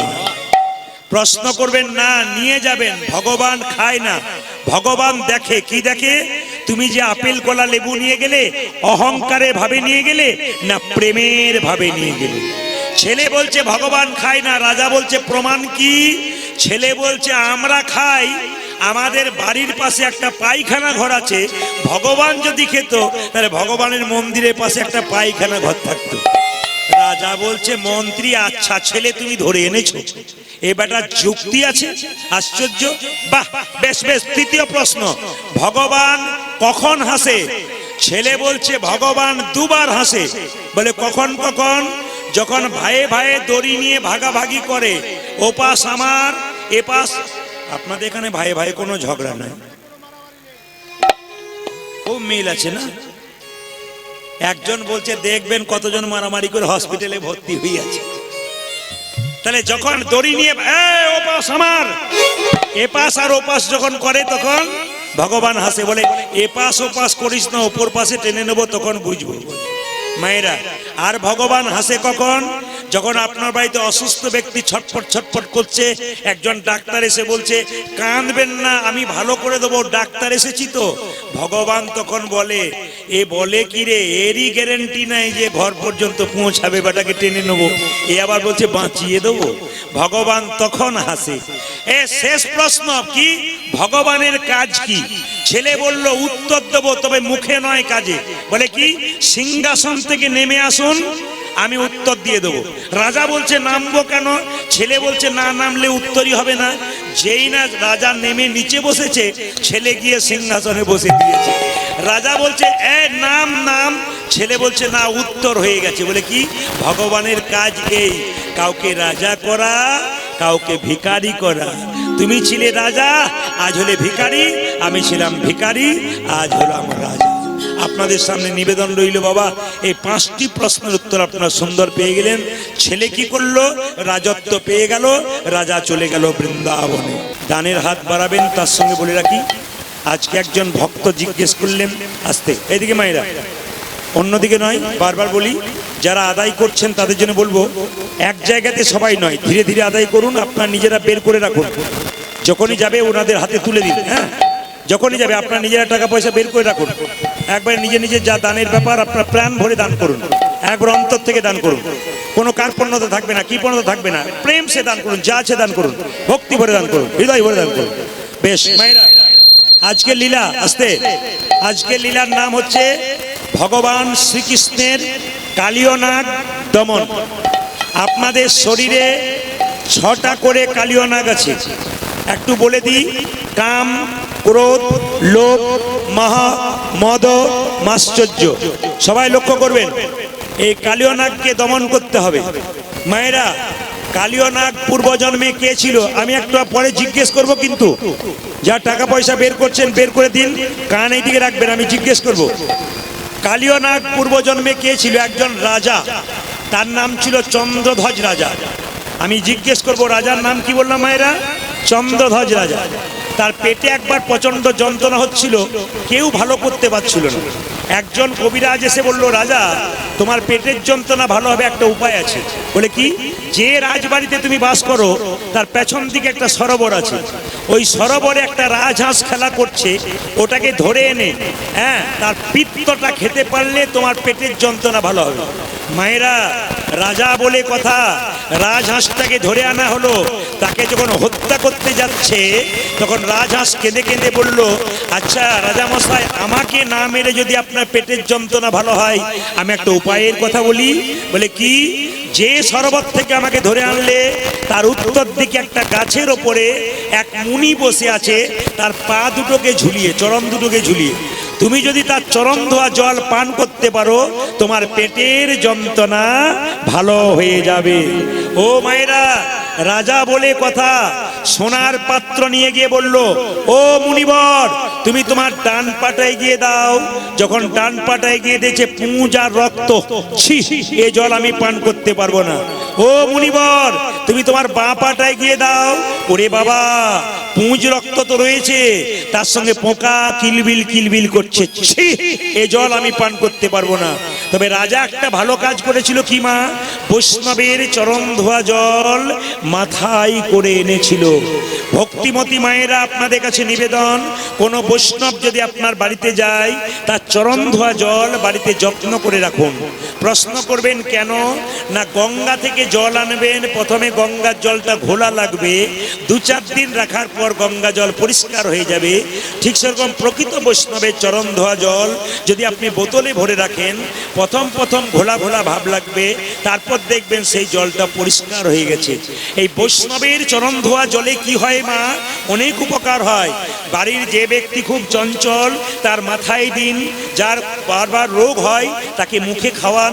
বাড়িতে কি করবেন? অশান্তি দূর করবার জন্যে বাড়ির চারিদিকে সেই বৈষ্ণবের চরণ ধোয়া জল ছড়িয়ে দিন। না না, বৈষ্ণবের চরণ ধোয়া জল, শাস্ত্র বলল প্রকৃত বৈষ্ণব যারা হয় তাদের চরণ ধোয়া জল। তাহলে কি প্রশ্ন করবেন, রোগ হলে ওষুধ খাবো না? অবশ্যই ওষুধ খাবেন, কিন্তু বৈষ্ণবের চরণ ধোয়া জল আপনার পান করুন। এ শাস্ত্রে বলছে, আমি বলি নাই। সবার কাছে নিবেদন রইল বাবা, যে যেখানে বসে আছেন মায়েরা মন দিয়ে শুনবেন। যেই না বৈষ্ণবের চরণ ধোয়া জল মাথায় করে এনেছে, চন্দ্রধ্বজের 2টো স্ত্রী ছিল, তারা বলল, স্বামী তুমি তো পান করতে পারলে না, এই জল আমরা পান করব। দুজনে যখন জলটা পান করেছে, মুনি তখন ক্রোধে ক্রোধান্বিত হয়ে ছুটে এসে বলছে, এই রাজা, তুমি আমার চরণ ধোয়া জলকে অপমান করলে, তুমি খল প্রবৃত্তি করলে, চালাকি করলে, আমি তোমাকে অভিশাপ দিলাম, তোমার খল বংশে জন্ম হোক, তুমি হবে কালীয় নাগ। রাজা চন্দ্রধ্বজ কেঁদে কেঁদে বলল, মুনিবর, অভিশাপই যদি দিলে আমায়, সাপি কুলে জন্ম হোক, সাপি কুলে জন্ম,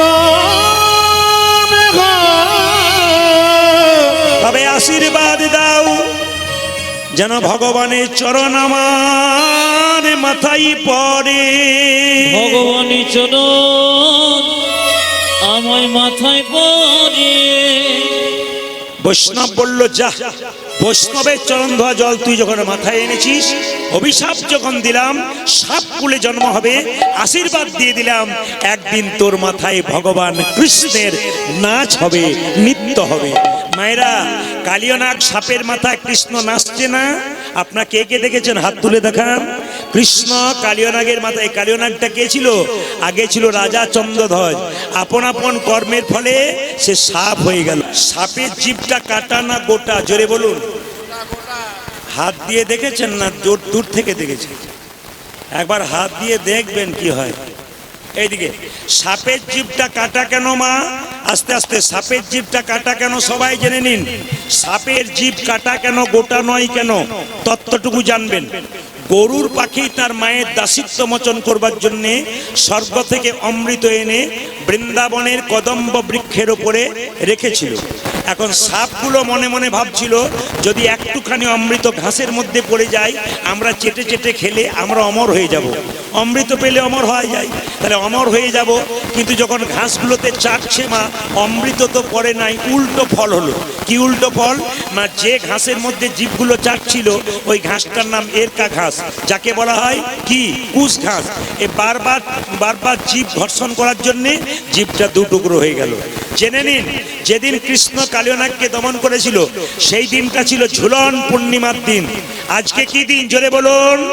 আজকে কিন্তু পূর্ণিমা, আকাশে পূর্ণচন্দ্রের আছে, এই জন্য আজকে এই লীলাটি গাইলাম। আকাশে পূর্ণিমার চাঁদ, ফুল পূর্ণিমা, ঝুলন পূর্ণিমার দিনে কিন্তু কৃষ্ণ কালিয়নাগকে দমন করেছিল। সেদিন দাদা বলাইয়ের জন্মদিন ছিল।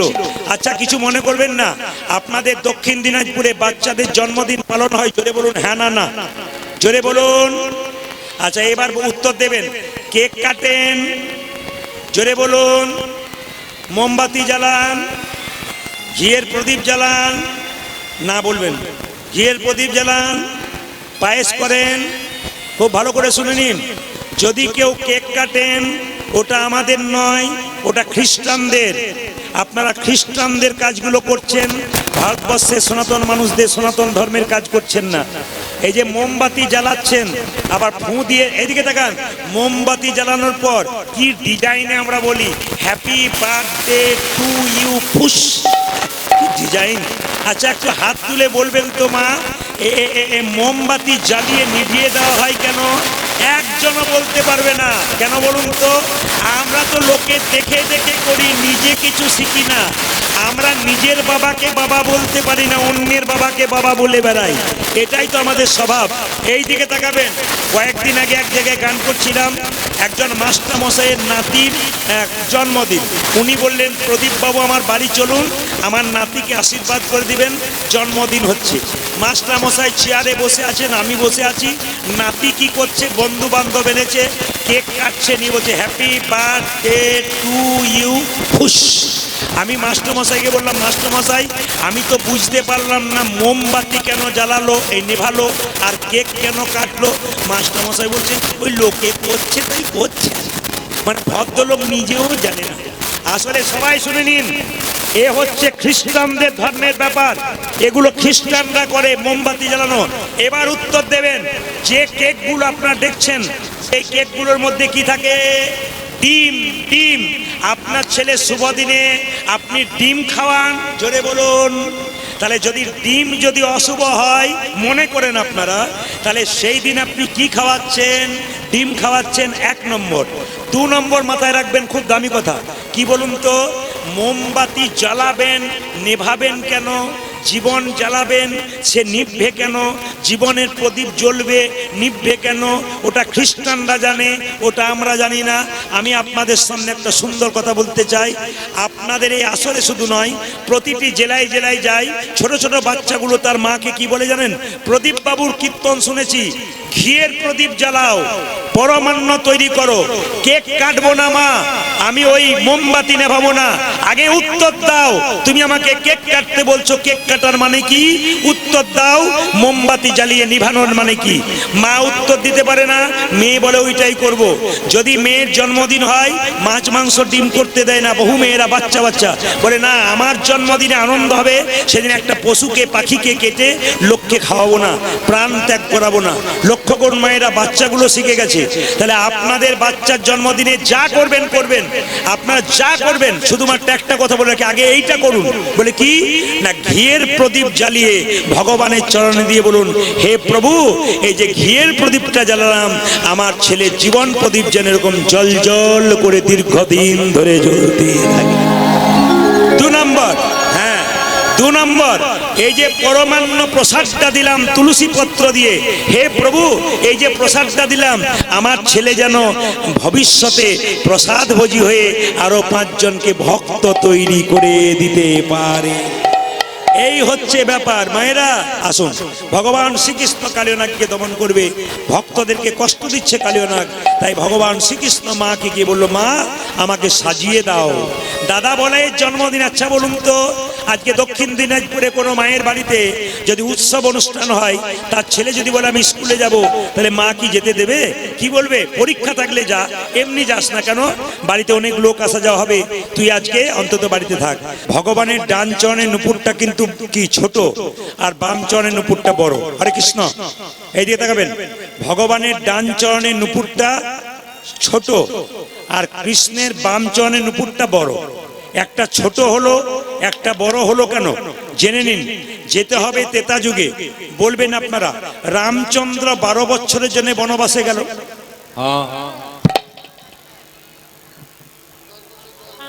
12 বছরের জন্য 2-4 জন অন্য মনস্ক ছিল, হ্যাঁ হ্যাঁ বলে ফেলেছিল। ক বছরের জন্য গেছিল বলুন? আচ্ছা এবার বলুন, সীতাকে হরণ করলো কে? বেশ, এই দিকে তাকাবেন, আমার দিকে তাকান। নুপুরটা ছোট বড় হলো কেন দেখুন।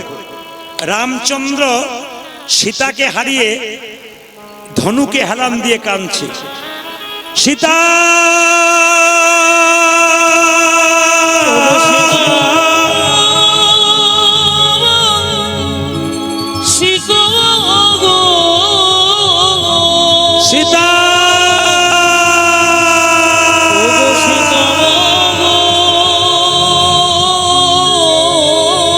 সীতা সীতা সীতা সীতা সীতা তাকান, আমার দিয়ে তাকান। রামচন্দ্রের চোখে জল, মাটিতে রক্ত।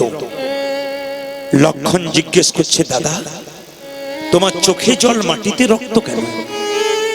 রামচন্দ্র এইদিকে এইদিকে এইদিকে এইদিকে এইদিকে এইদিকে এইদিকে এইদিকে এইদিকে। রামচন্দ্রের চোখে জল, মাটিতে রক্ত। সত্যি তো রে ভাই, আমার চোখে জল, মাটিতে রক্ত কেন? হঠাৎ যে ধনুকটা চাপা দিয়েছিল, সেই ধনুকটার নিচে একটা ব্যাঙ চাপা পড়েছে। ওই ব্যাঙের রক্তে আর রামচন্দ্রের চোখের জলে একটি নদীর সৃষ্টি হলো। ওই নদীটার নাম বৈতরণী নদী। খুব মন দিয়ে শুনবেন। আপনারা বলেন না, বৈতরণী নদী পার হতে হয়। রামচন্দ্রের চোখের জল আর ব্যাঙের রক্তে একটি নদীর সৃষ্টি হলো, নদীটার নাম বৈতরণী নদী। রামচন্দ্র ব্যাঙটাকে হাতে নিয়ে বলল, ব্যাঙ তোকে যখন চাপা দিলাম, তুই চিৎকার করলি না কেন বাবা? তবে তো তোর মৃত্যু হতো না। ব্যাঙটা কেঁদে কেঁদে বলছে, প্রভু বিপদে পড়লে সবাই ভগবানকে ডাকে, স্বয়ং ভগবান যদি মারে আর কাকে ডাকবো প্রভু? বিপদে পড়লে সবাই ভগবানকে ডাকে, আর স্বয়ং ভগবান যদি মারে আর কাকে ডাকবে? ব্যাঙ তুই কে ছিলি পূর্বজন্মে? আমি ছিলাম কর্ণম মুনি। কেন ব্যাঙ হলি? গুরু অভিশাপ। কিসের গুরু অভিশাপ? আমার গুরুদেবের নাম ছিল বিশ্বাবসু মুনি। তার চরণ সেবা করতে করতে তার শরীরে নখের আঁচড় দিয়েছিলাম, আমাকে অভিশাপ দিয়েছিল, ওরে কর্ণম মুনি, আমার চরণ সেবা করতে করতে তুই আমার নখের আঁচড় দিলি, অভিশাপ দিলাম তোর ব্যাঙ গুলে জন্ম হোক। সেদিন কেঁদে কেঁদে বলেছিলাম, গুরুদেব অভিশাপ যদি দিলে আমার ব্যাঙ কুলে জন্ম হোক, আশীর্বাদ দাও যেন ভগবানের চরণে আমার মৃত্যু হয়। যা। গুরুদেব ভগবান রামচন্দ্র বললেন, ওরে অভিশাপ যেমন গুরুদেব দিয়েছে তোর ব্যাঙ্কুলে জন্ম হবে, আশীর্বাদ দিয়েছে ভগবানের চরণে মৃত্যু হবে, আমার চরণে তোর মৃত্যু হবে, বল তুই কি চাস? কর্ণম মুনি ব্যাঙ্ক কেঁদে কেঁদে বলল, ওগো প্রভু, আমি তোমার চরণে একটা মিনতি করতে চাই, আমার গুরুদেব যেন তোমার চরণে জায়গা পায়। ওরে ওরে ব্যাং, ওরে কর্ণম মুনি, তোকে অভিশাপ দিল তাই তুই গুরুদেবকে তোর আমার চরণে চাইছিস, আমি তোকে আশীর্বাদ দিলাম, আগামী পরে আমি যখন কৃষ্ণ হব তখন তুই হবি আমার ডান চরণের নুপুর, আর তোর গুরুদেব হবে আমার বাম চরণের নুপুর। মায়েরা, গুরু কিন্তু বড় হয়ে যায়, তাই গুরু যেহেতু বাম চরণের নুপুর, নুপুরটা বড় হয়ে গেল, আর শিষ্য যেহেতু ডান চরণে রইল, নুপুরটা ছোট হয়ে গেল। এই তত্ত্বগুলো সুন্দর সুন্দর তত্ত্ব, আপনাদের মনের মধ্যে গ্রহণযোগ্য তত্ত্ব, যত শুনবেন মনে হবে আমি সমুদ্রের মতো শুনে চলে যাব। কিছু মনে করবেন না, আসতে কিছু মনে করবেন না।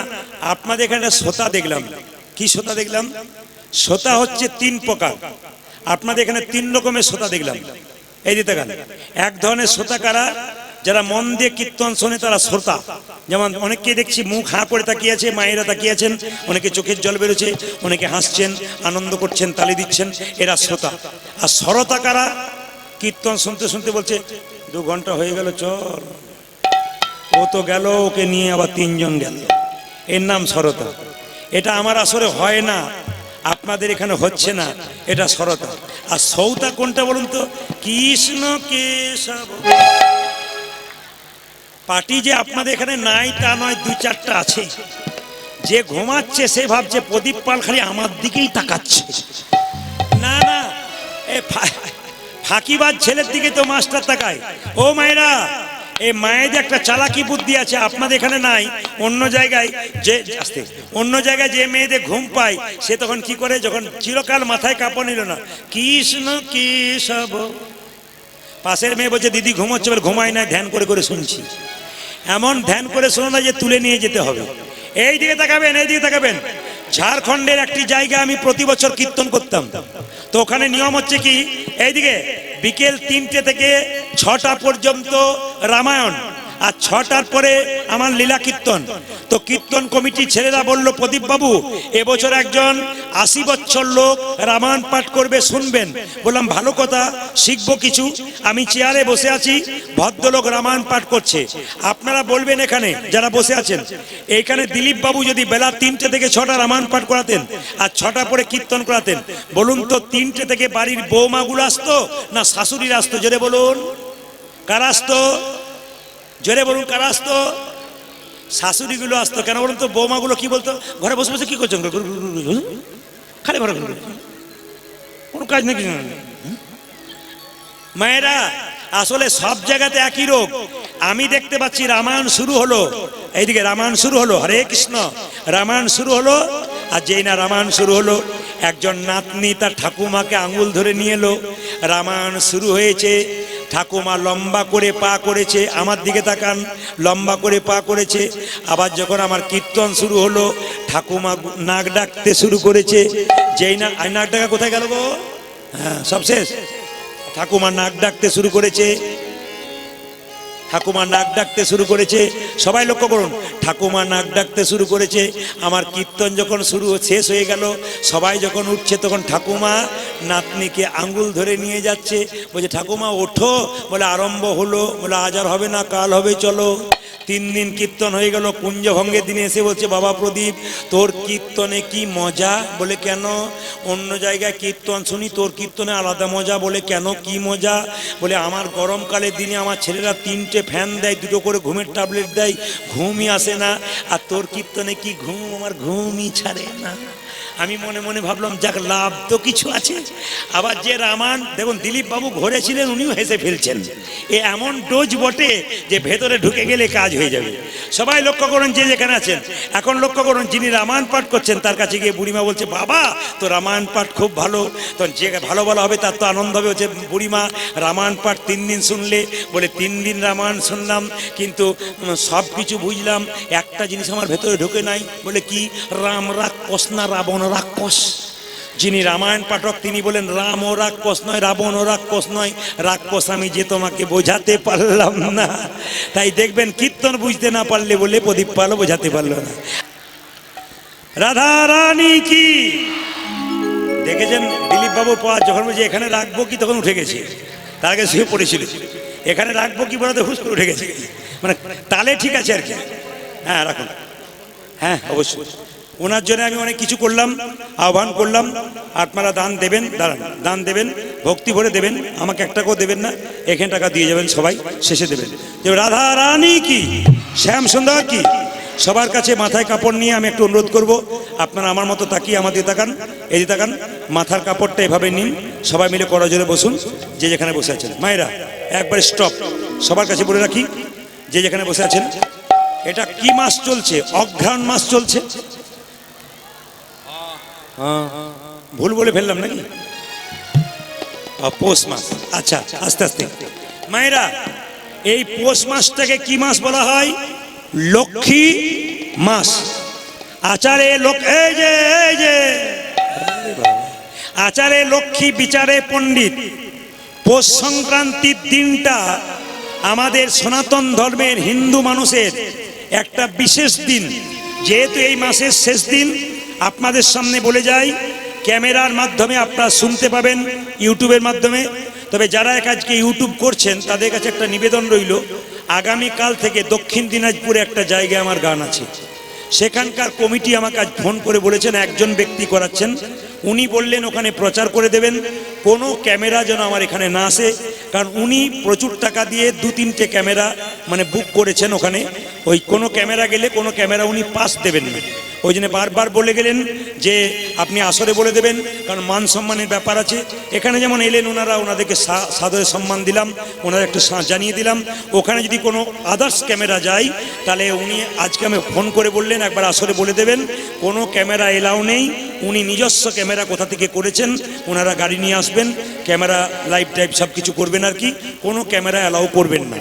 ওই জন্য বারবার নিবেদন রইল, যারা মনে মনে ভেবেছেন আগামী কাল থেকে সেখানে যাবেন, তাহলে সেই জন্য আমি জানিয়ে দিলাম, কারণ মান সম্মানের ব্যাপার আছে, আপনারা যাবেন নিয়ে, সেখানে একটা সম্মানের ব্যাপার হয়ে গেল। আজ 2 দিন তুললেন, ভালো হলো, আগামীতে আবার এদিকে এলে আপনাদের সাদর সম্ভাষণ জানালাম, আপনারা নিশ্চয়ই আসবেন, আপনারা তুলবেন, ভালো ভালো কথাগুলো ছাড়বেন, মানুষের সামনে দেবেন, আপনাদের দ্বারা আমাদের প্রচার, আপনারা অনেক ভালো কথা ভালো ছাড়ুন। প্রত্যেকটি ইউটিউবারের কাছে আমার নিবেদন রইল, এই ইউটিউবাররাই কিন্তু আমাদের জীবনকে অনেক উঁচুতে উঠাতে পারে, আমাদের সুন্দর কীর্তন মানুষের সামনে পৌঁছাতে পারে। তবে কিছু কিছু ইউটিউবার আছে যারা নিজেদের ভিউজ পাওয়ার জন্য এরকম বদনাম ছড়ায়, কিন্তু যারা বদনাম ছড়ায় তাদের আর সেকেন্ডবার কোনো পাস নাই। আর দ্বিতীয় কথা হচ্ছে, আপনাদের কাছে নিবেদন রইল, ভালো কথা ছাড়ুন, মানুষকে দিন, আপনি নিজের সংসারে মঙ্গল করবেন, নিজের সংসারে কৃপা হবে, নিজের ছেলে মেয়ে আনন্দ পাবে সংসারে। কাউরের অপপ্রচার করে যদি কেউ টাকা রোজগার করেন, ঈশ্বর কিন্তু তাকে ক্ষমা করে না। আপনি নিজে করছেন রক্তের গরমে, তা নয়। কিন্তু মনে রাখবেন, এখানকার দক্ষিণ দিনাজপুরে যারা আছেন প্রত্যেকটি ছেলে খুব ভদ্র, কাল থেকে বসে আছেন আমি দেখতে পাচ্ছি। আমি ধন্যবাদ জানাই আপনাদের জন্যে, খুব ভালো থাকুন আপনারা, কৃপা হোক কৃষ্ণের, আপনাদের নিতাই গৌর হরি বল। তবে বলে রাখি, হ্যাঁ শুনে নিন, আপনাদের আসরে সবচাইতে আমার একটা ভালো লাগলো, বলে দিয়ে যাই, বলবার কথা ছিল না তবে বলে দিয়ে যাই, আপনাদের আসরে কিন্তু সব দেখলাম, কিন্তু আপনাদের আসরে কোনো মাতাল নাই, এখানে কেউ মদ খায় না। মায়েরা বলছেন দেখবেন ধারে ধারে কেমন 2-4টা পার্টি আছে, এই দিকে দেখান, কালকে একটা ছিল সামনে, সে তো বিভোর হয়েছিল, দিলীপ দাকে খালি বারবার ডাকছে আর পয়সা দিচ্ছে। বললাম যত আছে তুমি বের করো, কিছু মনে করবেন না মায়েরা। নেশা কিন্তু 4 রকমের হয়। আমার দিকে তাকান, আপনাদের এখানে আছে কিনা একটু তাকিয়ে দেখুন। প্রথম নেশা কোনটা বলুন তো? প্রথম নেশা 2 আঙ্গুলের নেশা। এই প্রথম নেশা কি? 1 আঙ্গুলের নেশা কোনটা? আর 2 আঙ্গুলের নেশা কোনটা বলুন তো? এটা আপনাদের নাই, একবারে নাই। আর 3 আঙ্গুলের নেশা কোনটা বলুন তো? জয় বাবা। আর 4 আঙ্গুলের নেশা দরজা খোলো বাসন্তী, এই পার্টি আপনাদের নাই। তবে মাতাল আসতে, মাতালদেরকে আমি সম্মান দিই। প্রশ্ন করবেন সম্মান দেন কেন? আলু পেঁয়াজের দাম বেড়েছে বলে রাস্তায় ধর্মঘট হয়, মদের দিনের পর দিন মদের দাম বাড়ছে, কোনো ধর্মঘট নাই, চুপচাপ নিয়ে চলে যাচ্ছে। আছে জোরে বলুন। আবার দেখবেন মায়েরা, রাস্তায় গেলে সাপকে আপনি ভয় পান, সাপ মাতালকে ভয় পায়। প্রশ্ন করবেন কোথায়? দেখবেন যেখানে মদ বিক্রি হয়, ঝোপে ঝাড়ে টিম টিম করে আলো জ্বলছে, খরিদ্দার ডাকতে হয় না, দুধ বিক্রি করছে দরজায় দরজায়, বিক্রি হচ্ছে না, টিম টিম করে আলো জ্বলছে, পাটি ঢুকছে, সুরসুর করে বেরোচ্ছে, কারোর সঙ্গে কোনো কথা নাই। আবার যদি মদ খেয়ে মাতলামি করে গর্তের মধ্যে, সাপের গর্তে মুখ এমনি এমনি করছে, সাপ তখন বাচ্চাগুলো নিয়ে মনে মনে ভাবছে একবার সকাল হোক, বেরোলে আর আমি আসবই না, যা তো জ্বালা। মানে সাপ তালে পর্যন্ত ভয় করে। ভূমিকম্প হলে পৃথিবীতে একটা প্রথম প্রাণী জানতে পারে ভূমিকম্প হচ্ছে, সেই প্রাণীটার নাম কি? কুকুর। আর একটা আশ্চর্যের ব্যাপার, ভূমিকম্প হলেও জানতে পারে না তিনি কে? মাতা। তিনি জানতে পারেন না যে ভূমিকম্প হয়েছে। তবে কথা বলি নাকি, মদ যারা খায় তাদের তিনটে লাভ হয়। বলবো না, বাদ দিয়ে যাবো? যারা খায় তারা বলছে বলুন বলুন, ওই জন্য তো আপনাকে আনা। আবার পরে বলছে চেষ্টা করবে যদি আপনি বলেন কি উপকার হয়। যারা খায় না তারা বলছে তাহলে বলুন। আমি আগে বলি, রাগ করবেন না। মদ যারা খায় তাদের তিনটে লাভ হয়। প্রথম লাভ কি মা? দেখবেন মদ যারা খায় তাদের বাড়িতে চোর ঢোকে না। আর দ্বিতীয় কি বলুন তো? মদ যারা খায় তাকে কুকুরে কামড়ায় না। আর মদ যারা খায় তাদের কোনোদিন বুড়ো হয় না চিরকাল। আসলে যারা মদ খায় এখন তারা পাশ থেকে বলছে এই জন্যই তো আপনাকে আনা, শুধুই কি বডি বিল্ডার হয়ে আছে নাকি, মানে মনে মনে ভাবছে। তবে এইবার যে কথাগুলো বলবো ওইটা শুনে এবার দিলীপ বাবুকে বলবে আবার তারা আনবেন না। কি বলবো? মদ যারা খায় তার বাড়িতে চোর ঢোকে না কেন? না, মদ খেতে খেতে লাংস, কিডনি, লিভার দুর্বল হয়ে যায়। সন্ধ্যাবেলায় কাশি শুরু হয়, সকালবেলায় কাশি, হ্যাঁ এমন কাশি শেষ হয় চোর ঢুকতে গিয়ে ভাবে বেটা জেগে আছে, ঢোকার আর দরকার নাই। আচ্ছা, কুকুরে কামড়ায় না কেন? মদ খেতে খেতে দুর্বল হয়ে যায়, হাতে লাঠি নিয়ে যায়, লাঠি দেখলে কুকুর ভয়ে পালায়। আর যারা পান মাতাল তারা নর্দমার পাশে শুয়ে থাকে মদ খেয়ে, আর কুকুরগুলো তার পাশে শুয়ে থাকে। কুকুরগুলো ভাবে আমার প্রতিবেশী বটে, কামড়ানোর দরকার নাই, ওই জন্য কামড়ায় না। আর বুড়ো হবে না কেন?